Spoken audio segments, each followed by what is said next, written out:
on his own, started taking pills, and actually ingested the propofol himself. Thus, Michael Jackson was responsible for his own death. The first witness for the prosecution, Kenny Ortega, co-creator of the This Is It tour. He said Michael Jackson, several days before he died, June 19th to be precise, came to rehearsal, was incoherent, had chills, couldn't even talk or answer questions. He put a blanket around him, rubbed his feet, gave him chicken, but he knew he was very, very sick. Prosecutors are using that to show that Dr. Conrad Murray fully knew that Michael Jackson was not a well man, but kept giving him the drugs that caused his death. In Los Angeles, I'm Jean Casares. Michael Jackson was the most well-known singer on the planet, as you know, and that celebrity has attracted media from around the world to Murray's trial. In fact, look at what INsession's Ryan Smith found. One of the amazing things about the Conrad Murray trial is the level of media coverage. This is not just a national trial. In many ways, it's an international trial. Take a look at this. Right here, camera crews and media, all outside the courtroom, waiting for whatever goes on in that courtroom. They immediately are on top of it, on both sides of the entrance door. Now, let me show you this right around here. Let's go this way. As you walk down, you see the tributes to Michael Jackson. Justice for Michael. All the focus on Michael Jackson. So many supporters of not only Michael Jackson, but Conrad Murray were out here all day long, leaving prayers, thoughts, making sure both sides of this case were represented. Now, I want to show you something over here. Okay. Why are you here? What is this? Now, as you come through here, you see there's a roped-off area separating two different sides of media. That's because this is the entryway where the Jackson family came in and other people that are involved in the case. So yesterday, when the Jackson family walked in, police went out to the street, made sure they got in okay, and they walked in this area with media surrounding them, almost like you were watching a red carpet. It was amazing to see the level of media crush around them as they were walking into that courtroom to try to be there for Michael Jackson. Now, this isn't all there is for media coverage. Take a look at this.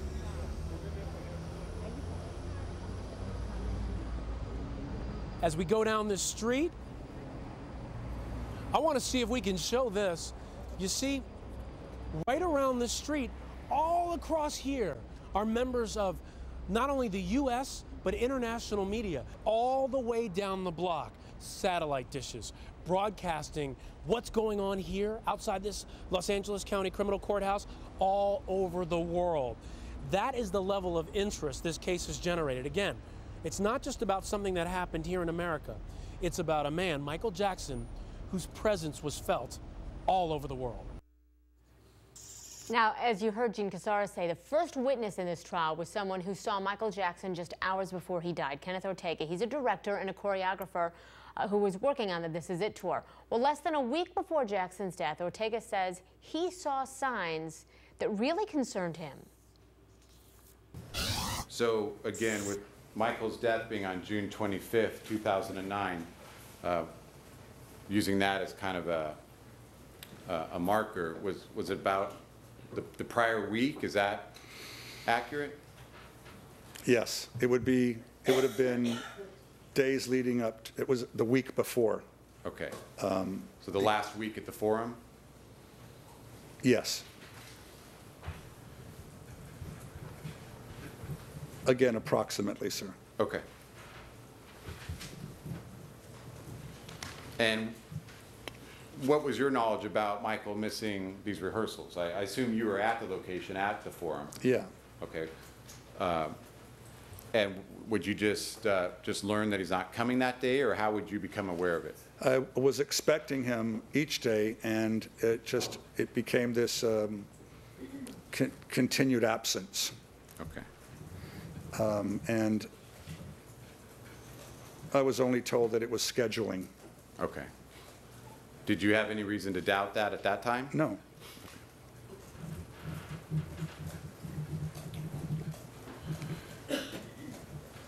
Now, I want to ask you about Friday, June 19th, 2009, which I believe would have been one of the last rehearsals at the Forum. Do you recall that? Yes. And on that day, Friday, June 19th, Was it the Forum or was it Staples Center, or do you recall? I believe it was the Forum. Okay. I do believe it was the Forum. Okay. And did you make observations of Michael on that day of June 19, 2009 that caused you concern? Yes. And can you describe what you personally observed on that day, June 19, 2009? That my friend wasn't right, that he wasn't well. There was something going on that was deeply troubling me.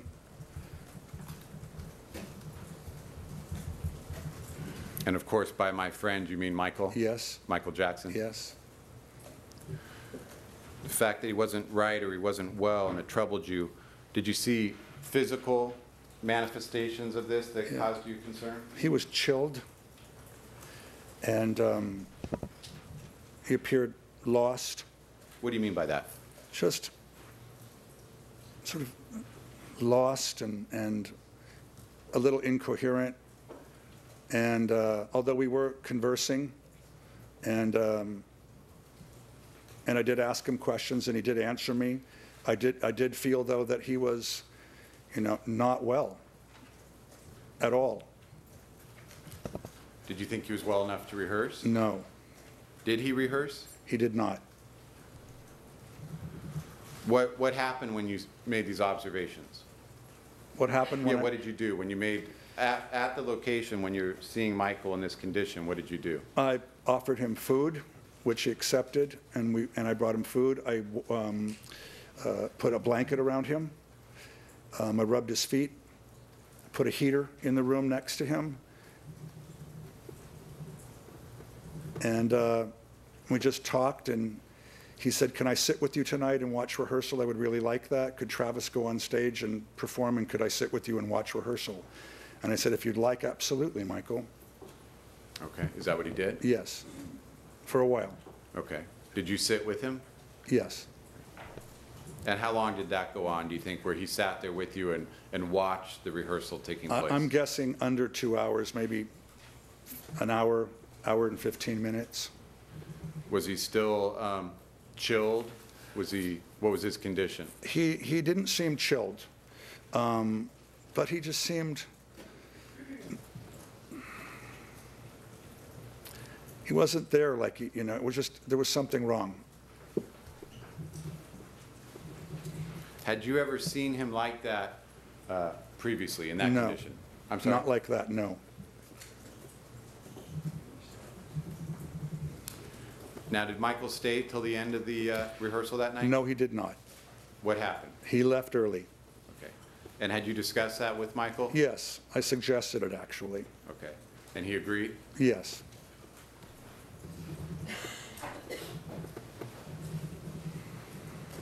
Now, you've indicated this caused you concern. Did you express those concerns to anybody following this June 19th encounter? I did. Okay. And did you, in fact, send an email expressing your concerns? I did. Can I have an exhibit? I asked that it be marked Pupils 1 for identification.